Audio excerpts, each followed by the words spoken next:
Hello, and welcome back to another bonus episode of the Arlington Amp.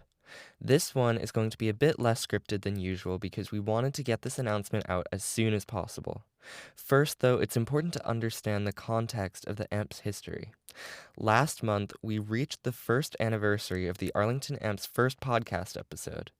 And it's been even longer since our first cohort of youth journalists started producing their stories in the forms of videos, which are now available on our YouTube channel if you're curious. But you may have noticed that since last summer, we haven't been publishing much content. It's been almost a year now since the last and only real season of the AMP. So what happened? Well, the Arlington AMP as it exists today was birthed from a program called the Youth Journalism Initiative by an organization called Arlington Independent Media, or AIM.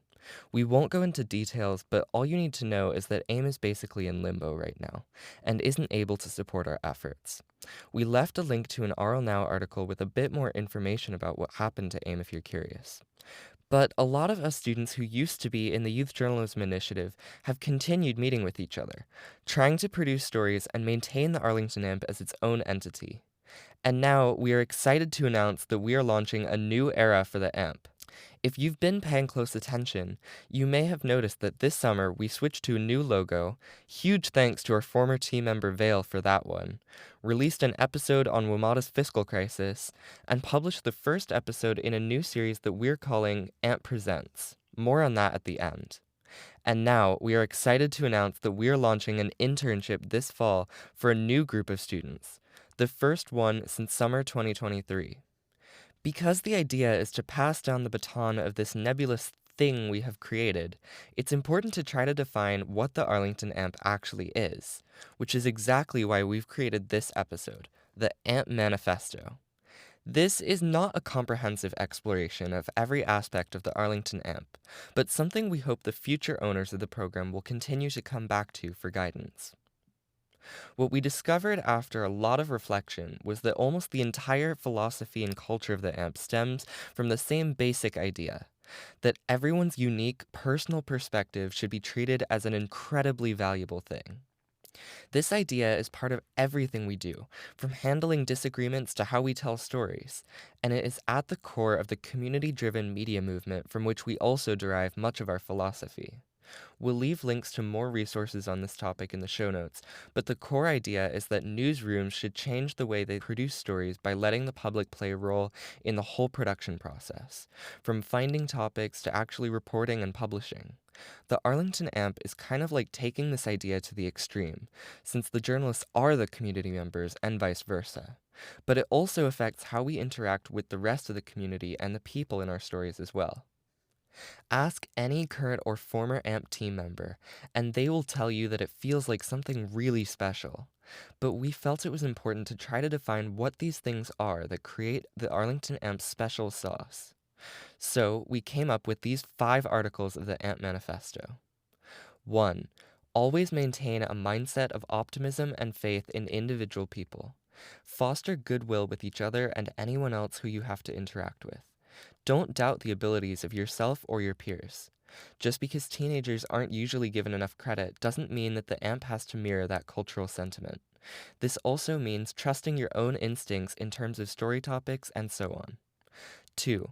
The AMP belongs to the students. Decisions are made collectively through a system of consensus and compromise. Of course, adults can and should get involved, but they should strive to take a primarily supportive role. 3. Strive to serve a community need through your journalism. Reflect the community's culture and experiences by deferring to those who you are telling the story about. They will always know it better than you. This is also why currently the AMP has a hyper-local focus while also picking stories that typically touch on more broadly applicable patterns or themes. Our niche, due to the constraints of our program, is evergreen content that appeals to many people while filling a need not served by traditional media. 4. Always adhere to the principles of ethical journalism, like acknowledging bias and ensuring accuracy. However, 5. Don't be afraid to find a way to do this while trying something new. After all, the AMP exists as an opportunity for students to explore and grow their skills, and we want to be creating the next generation of journalists who sometimes defy the status quo for the greater good. These articles, like everything else about the AMP, are liable to change or be added to forever as long as the students collectively agree on it.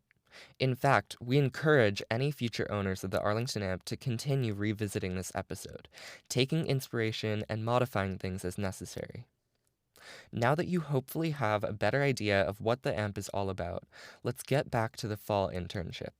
The program will take place every Wednesday, most likely from 4 to 6 p.m., and interns will be expected to commit to another roughly 4 hours per week of asynchronous time. The goal is for every intern to spend most of their time working on a final project in the form of a high-quality podcast episode to be published on our platform by the end. We are looking for high school students who have shown an interest in journalism and are confident they would be able to stick through to the end of the program. By the end, you will have learned all about the Arlington Amp's unique culture and values, and you will be ready to carry on its legacy through your own work, your newfound skills that you can bring to any future professional career, and supporting other students who want to do the same thing. The application is due at the end of the day on Friday, September 27th. The link is in the show notes of this episode. We highly recommend having prior experience in some form of journalism, storytelling, or audio or video production.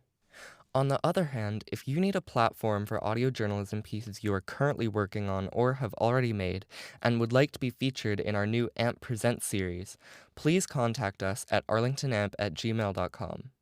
We may have some edits for your work, but the idea is for this to be a platform open to all Arlington teenagers, with slightly less stringent editorial standards than our normal work.